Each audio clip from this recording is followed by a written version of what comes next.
I never imagined that turning 80 would feel like this.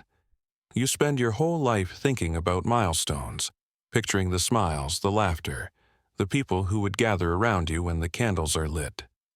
But when the day finally came, I found myself staring at a chocolate cake I bought with my own money, sitting at a table that was set for guests who never arrived. My name is Walter Grayson, and on the evening of my 80th birthday, I sat alone in my quiet dining room, waiting for voices that never came. Not my sons, not my daughters, not even a quick call from my grandson. 8 decades of life, and in that moment I felt like I had disappeared.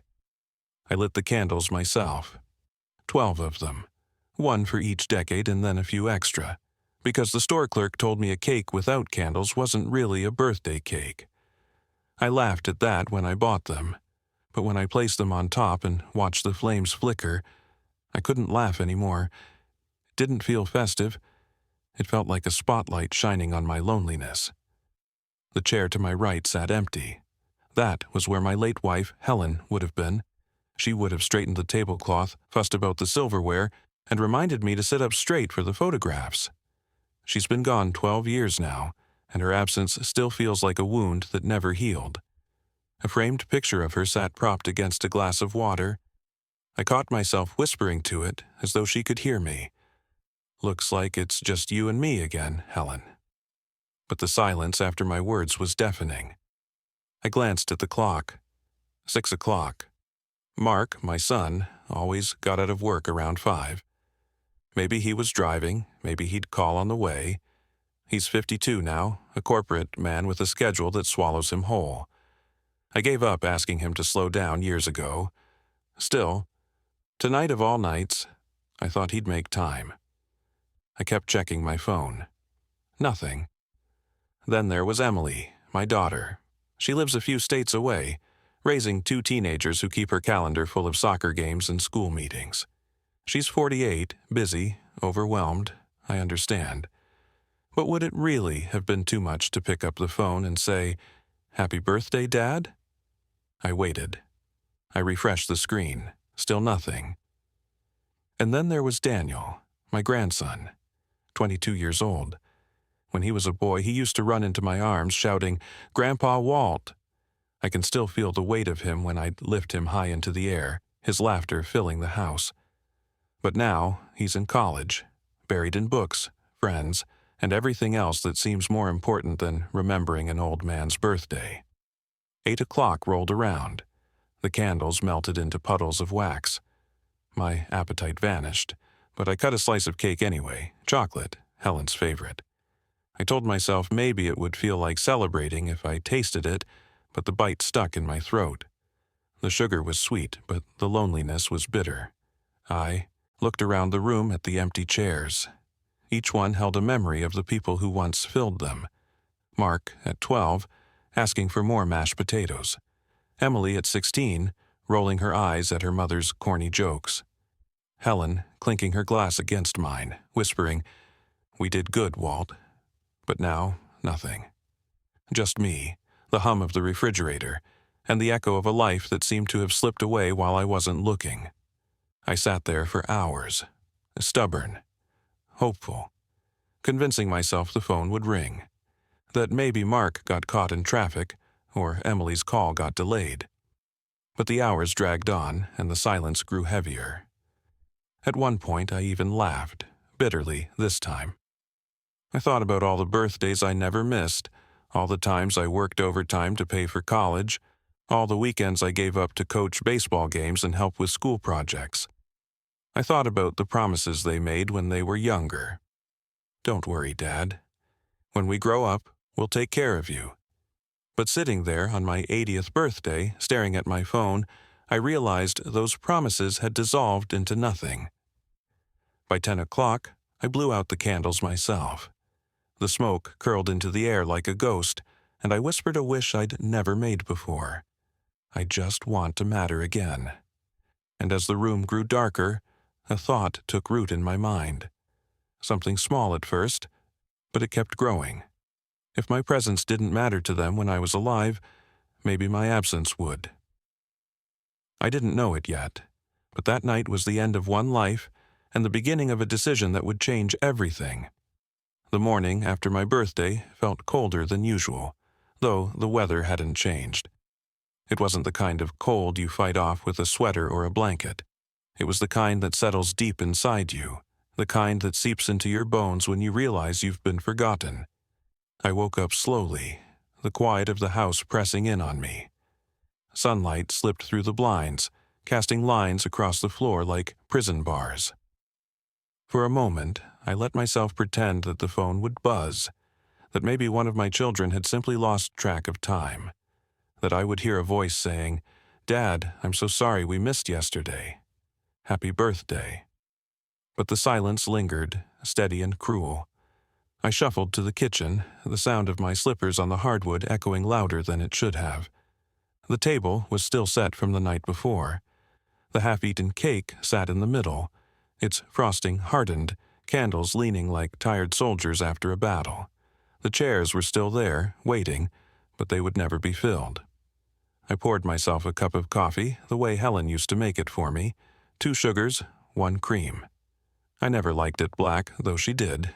She used to tease me for it. "You don't drink coffee, Walt," she'd say with that playful smile. "You drink dessert in a mug." I smiled at the memory, but it only made the emptiness sharper. The house still carried her touch. The floral curtains she insisted on buying, the photographs lining the hallway, the hand-sewn quilt folded neatly on the couch. It was as though she was everywhere and nowhere at the same time. Her absence was the loudest sound in the house. I sat at the table with my coffee and stared at my phone. I replayed in my mind what it used to feel like when it buzzed with a message from Emily or Mark. Those moments used to light me up. Just a, "Hey Dad, how are you?" was enough to carry me through the day, but lately weeks could pass in silence, and when they did call, it wasn't the kind of call that left you feeling loved.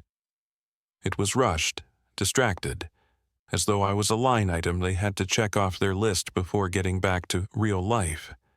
I thought about Mark, my boy, the one I worked double shifts for when he wanted to go to college out of state. I still remember the pride in his eyes the day I dropped him off at the dorms. I cried all the way home, but I never told him that. I wanted him to be strong, to know his father believed in him.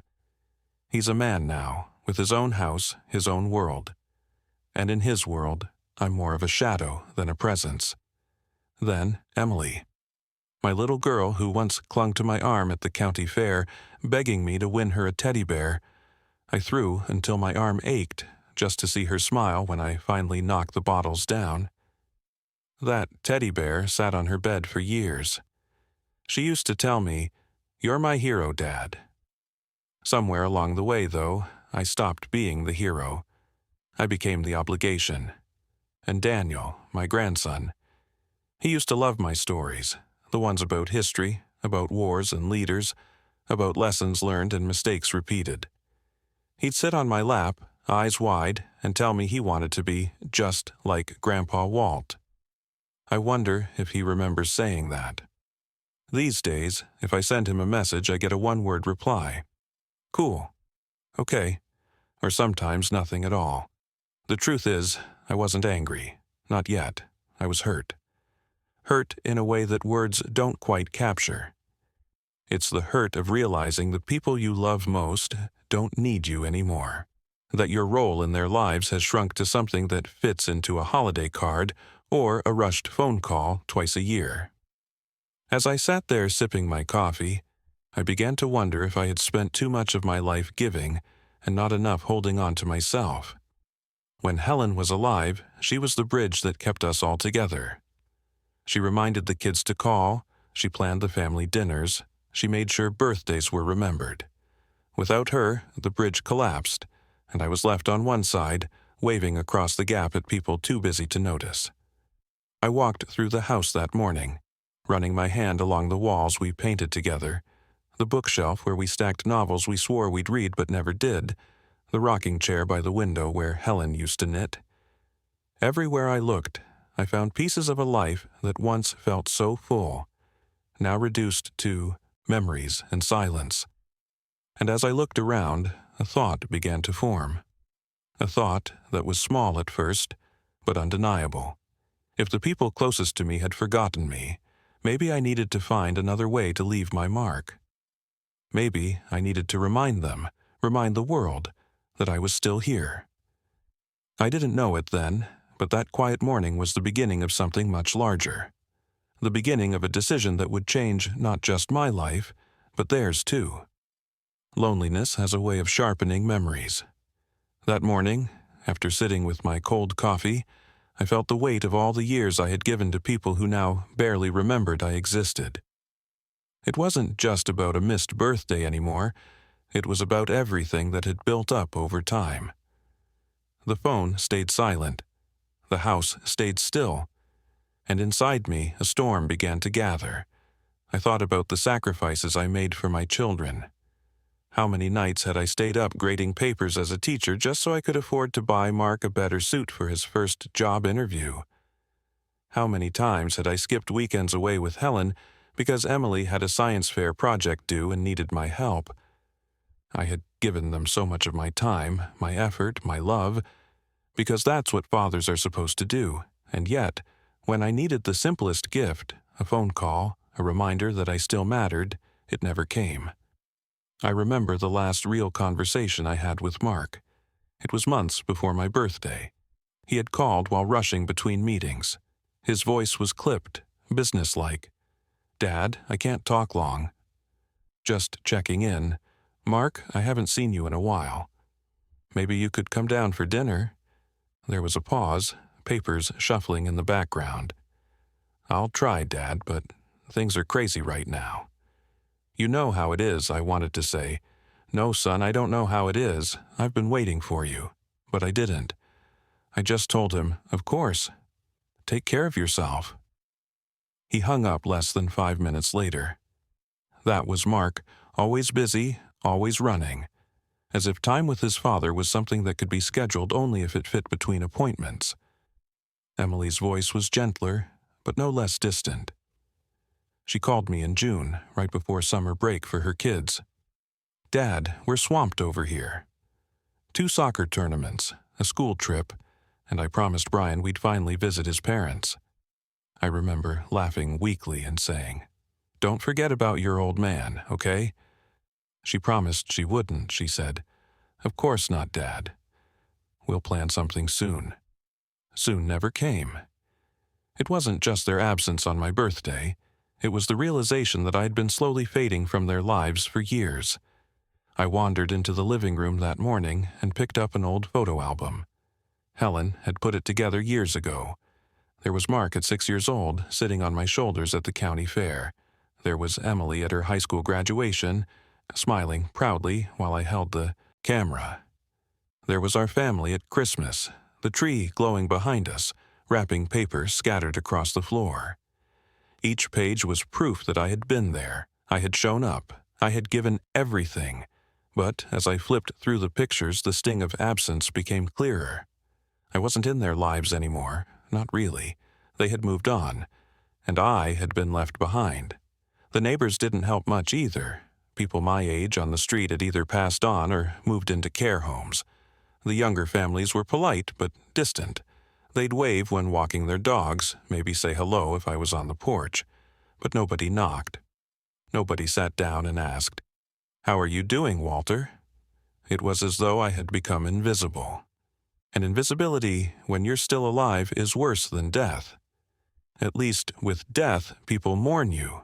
With invisibility, they just forget. I began to question myself. Had I been a bad father? Did I do something wrong? Was I too strict when Mark was young? Too protective of Emily when she was dating? Had I smothered them, or not loved them enough?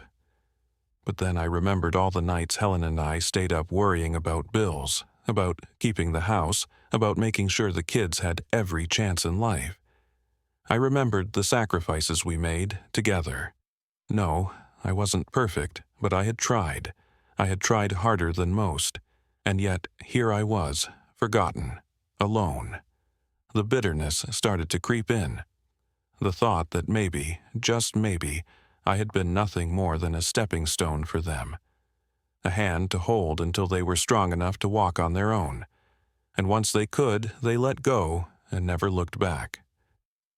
I stared again at the cold cake still sitting on the table from last night. It looked pathetic, a sad symbol of everything I had lost. I picked up the knife and cut another slice, forcing myself to eat it, but it tasted like ashes in my mouth. By afternoon, I found myself pacing. The anger was building now, not the kind that explodes, but the kind that burns quietly, steady, like coal. It was the anger of a man who realizes he gave his life to people who couldn't give him a single day. I stopped in front of Helen's picture. Her smile was frozen in time, her eyes warm and forgiving. I whispered, "What do I do, Helen? How do I make them see me again?" The silence answered back, heavy and absolute, and that's when the thought returned, the one I had first felt last night when I blew out the candles myself. If my presence didn't matter to them while I was alive, maybe my absence would. It was a dangerous thought, a powerful one, and it was growing stronger by the minute. The morning after my birthday dragged on like a punishment. The house felt heavier than ever, weighed down by silence and memories that no longer brought comfort. I moved slowly, like every step was through water, but inside me something had changed. The sadness that had consumed me the night before had hardened into resolve. I stood in front of the bathroom mirror, looking at my reflection. 80 years old. Wrinkles mapped across my face like roads to a place no one wanted to visit. My eyes looked tired, yes, but there was something else there too. A spark I hadn't seen in years. For the first time in a long time, I didn't feel powerless. I felt determined. I shaved carefully, just as I used to before important days. I put on my best suit, the navy one I had worn to Emily's wedding years ago. It still fit, though it was a little loose around the shoulders. I polished my shoes until I could see the outline of my face in them, and I took out the old watch Helen had given me for our 40th anniversary. I strapped it on, the leather cracked with age, but still strong. Standing there, fully dressed, I whispered to Helen's picture on the dresser, "Wish me luck, sweetheart. I think it's time I make a change." The thought that had haunted me the night before was now a decision. If I didn't matter to my own family in life, then I would make sure I mattered in death. And the way to do that began at the bank. I took my cane, locked the door behind me, and walked down the driveway. The air was crisp, the kind that clears your lungs and sharpens your mind. Each step felt heavier than the last, but with each one, I felt the weight of my decision settle in, steady and unshakable. The bank wasn't far, just a few blocks down Main Street. The town had changed over the years. New shops had come and gone, traffic lights had multiplied, but the bank looked the same as it had 20 years ago. Solid, brick, dependable. Inside, the cool air smelled faintly of paper and polished floors. The hum of computers mixed with the soft clack of keyboards. A young woman at the front desk looked up and smiled politely. "Good morning, sir. How can we help you today?" I adjusted my tie and answered, my voice steady.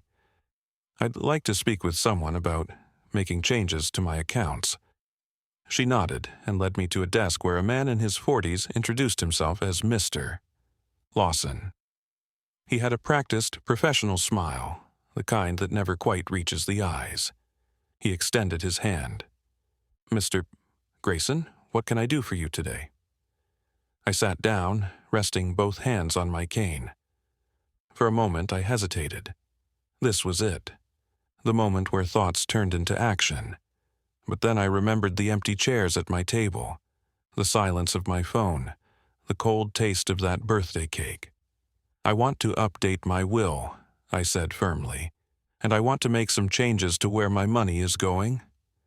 Mr. Lawson blinked, then nodded, his pen already poised over his notepad. "Of course. Do you have specific instructions in mind?" I leaned forward, my voice quiet but unwavering. Yes, my family won't be inheriting everything.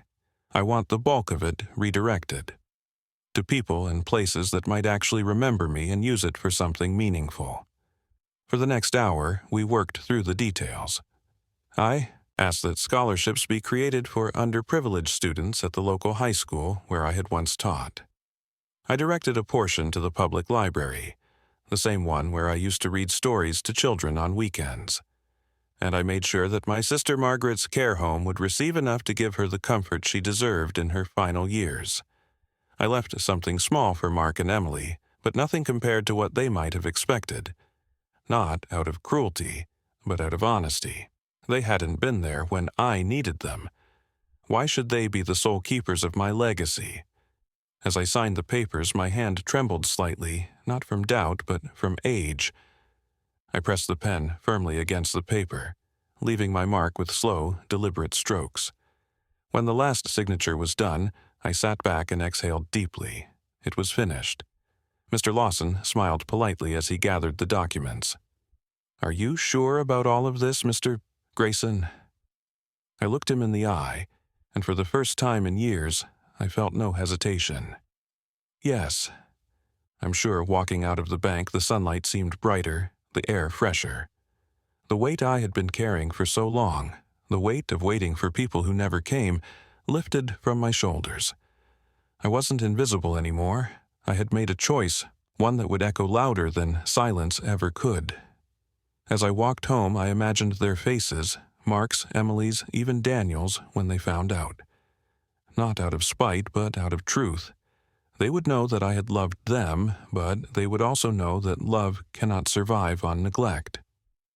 And as I turned the corner onto my street, I whispered to myself, "They'll see me, Helen. Maybe not today, maybe not tomorrow, but one day soon they'll see."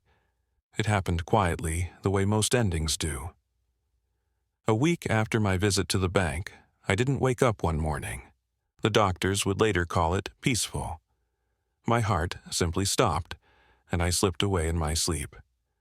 For me, there was no pain, just rest. But for my family, the story was only beginning. The news spread quickly. Walter Grayson, retired teacher, father of 2, gone at 80 years old.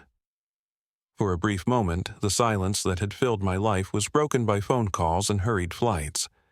Mark cleared his calendar, Emily left her kids with her husband, and Daniel finally looked up from his books. They gathered, but not while I was alive. Only after I was gone.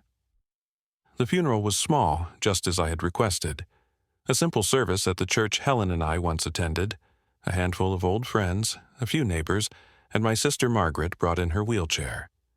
The pews weren't overflowing, but there were enough people to whisper stories about the old teacher who always stayed late to help his students. Mark gave a short eulogy, his voice stiff, unfamiliar with emotion. My father was a man of principle. He worked hard. He cared about education. He'll be missed. Emily cried softly, dabbing her eyes with a tissue, though her tears seemed more for the shock of loss than for the bond we once shared. Daniel stood silently beside her, his hands shoved deep into his pockets, eyes down. After the service, they followed the attorney, Mr. Lawson, into a quiet room at the funeral home. That's where the real reckoning began. He opened a folder, adjusting his glasses. "Your father left very clear instructions. I'm here to read them to you." Mark leaned forward impatiently. Emily took a deep breath, bracing herself. Daniel finally looked up, curiosity flickering in his eyes. Mr. Lawson began to read. "To my children, Mark and Emily, I loved you both deeply, more than words can ever express. But in the twilight of my life, I realized that love cannot exist without presence, and presence was something I no longer had from you. On my 80th birthday, I waited. I hoped. But the silence I received spoke louder than anything else." Emily's hand shot to her mouth. Mark shifted uncomfortably in his chair. "I do not write this in anger. I write it in truth. You were my world once, but as I grew old, I became invisible in yours. I do not hold hatred, But I cannot ignore the pain of being forgotten." Mr. Lawson's voice was steady as he continued. "And so, I made a decision. My estate, my savings, and my home will not be passed down in the way you expected. Instead, I have chosen to leave the bulk of my assets to causes that will carry my memory forward. A scholarship will be created for students who dream of education but cannot afford it. The local library will receive funds to ensure stories live on for generations. And my sister Margaret will be taken care of so she may live her final years in comfort." The room fell silent. "To Mark and Emily, I leave a small portion, not to punish you, but to remind you that relationships are not built on inheritance but on presence, on calls returned, on time shared. My love for you remains, but my legacy belongs to those who will remember me." When the reading ended, the weight of my words hung in the air. Emily broke first. This can't be right. He wouldn't do this. Dad loved us. He wouldn't." But Mark knew. His face was pale, his jaw tight. "He did. He was trying to tell us something. We just didn't listen." Daniel finally spoke, his voice quiet but sharp. "I didn't even call him on his birthday." His words cracked in the middle, guilt washing over him. "I was too busy." Too busy for Grandpa. Emily sobbed harder. Mark put his hand to his forehead, shaking his head slowly. For the first time, they weren't the ones in control. Their father was even in death. In the days that followed, they learned about the scholarship fund. They saw the letters of gratitude from the library. They visited Margaret and heard how her care home had already made improvements thanks to my gift. Everywhere they turned, they were reminded that I had left my mark, not through them, but through others. And it cut them deeper than any inheritance ever could. For the first time in years, they realized what they had lost. Not money, not property, but me, my presence, my voice, my laughter, my love. They had come too late. In the weeks after my funeral, the silence that once haunted my home shifted to my children's lives. But this time, it wasn't the silence of neglect, it was the silence of guilt. Mark returned to his office, but colleagues noticed he wasn't the same. He sat longer at his desk, staring out the window instead of at his computer. The phone calls that once filled every moment of his day now rang unanswered. His secretary said he kept a photo of me on his desk, the one of us fishing at the lake when he was 10. I imagine he looked at it and remembered the man who taught him to cast a line, to be patient, to try again when the hook came up empty. Lessons he had forgotten in his rush to climb the corporate ladder. Emily, too, felt the weight. She told a neighbor later that she couldn't sleep. Every night, she replayed my last birthday in her mind. She pictured me at the table, candles flickering, waiting for a call that never came. She wondered what I had eaten that night, whether I had spoken to Helen's picture, whether I had felt the kind of loneliness that now gnawed at her. Her children asked why she was crying at odd hours, and she couldn't bring herself to tell them that it was because she had failed the very man who once moved mountains for her, and Daniel, the grandson who had once shouted, "Grandpa Walt," with all the joy in the world, found himself wandering into the library one afternoon. He walked past the shelves and saw a small plaque, the Walter Grayson Memorial Fund, dedicated to the belief that every child deserves the chance to learn.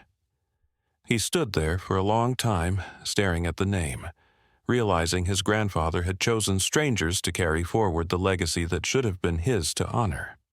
He sat down at a table and opened a book, maybe for the first time really reading instead of skimming, trying to feel closer to me through the words. They all discovered the scholarship fund soon after. Students who would never meet me were writing essays about how much it meant to them to have a chance at education. The local newspaper ran a story about the quiet old teacher who had left behind a gift for the next generation. My children read those words and realized that while they had forgotten me, the community had not. To others, I was still remembered. To them, I was already gone. Margaret, my sister, cried when the care home staff told her about the improvements being made with my gift. A new garden for the residents, better meals, more attentive care. She told them, "That's my brother Walt," always taking care of people even when he didn't have much himself. Her voice carried pride, not regret. She had never forgotten me, and in the end, I hadn't forgotten her either. For my children, though, the inheritance they expected never arrived. Instead, they received my letter, the one Mr. Lawson had read aloud but also handed to them to keep. Emily carried hers folded in her purse. Mark kept his in his nightstand. Daniel tucked his into a book, afraid of losing it. The words were simple, but they cut deep. I wasn't angry. I was only lonely. I wanted to matter. And when I couldn't find that with you, I chose to matter somewhere else. Don't remember me for what I left behind in money. Remember me for the time I gave you when you were young, the lessons I tried to teach, the love I offered freely. Love is presence. If you take anything from my life, let it be that letter followed them everywhere. Mark began calling his own children more often, desperate not to repeat the mistake. Emily started carving out time for her family, realizing that too busy was no excuse when time was so fragile. And Daniel, well, he began visiting Margaret at her care home, sitting with her for hours, listening to her stories, as though he was trying to make up for all the hours he had missed with me. The aftermath of my choice was not bitterness but awakening. My absence forced them to confront what they had ignored for too long. That love requires action, not just memory. And for those who heard my story, the students, the librarians, the neighbors, the lesson was even clearer. They told their families, "I love you," more often. They made time for dinners, for visits, for small moments that could never be replaced by money. My story became a quiet reminder in the town. Don't wait until it's too late. In the end, I didn't leave this world with anger. I left it with clarity. My family's neglect hurt, yes, but it also gave me the chance to leave behind something more meaningful than wealth. I became more than just a forgotten old man. I became a lesson. And if even one person hears it and decides to pick up the phone, to visit their father, their mother, their grandparent, then I mattered after all. Because presence, being there, is the real inheritance we leave behind. And that's the story of Walter Grayson, a man who gave everything to his family, only to discover too late that presence is worth more than promises. His absence became louder than his voice ever was, and in the end, he left behind a legacy that spoke for him. Now, I want to ask you, how often do you check in on the people you love? How often do you let them know they still matter? Don't wait until it's too late. If this story moved you, if it made you think of someone in your own life, take a moment to share it with them. Leave a comment below and tell me what part of Walter's story spoke to you the most. And if you want to hear more stories like this, stories that dig deep into life, love, and the lessons we can't afford to ignore, make sure to like this video, subscribe to the channel, and turn on the notification bell so you never miss one. Because stories like these aren't just entertainment. They're reminders of what really matters. Thank you for watching. Take care of yourselves, and more importantly, take care of the ones you love.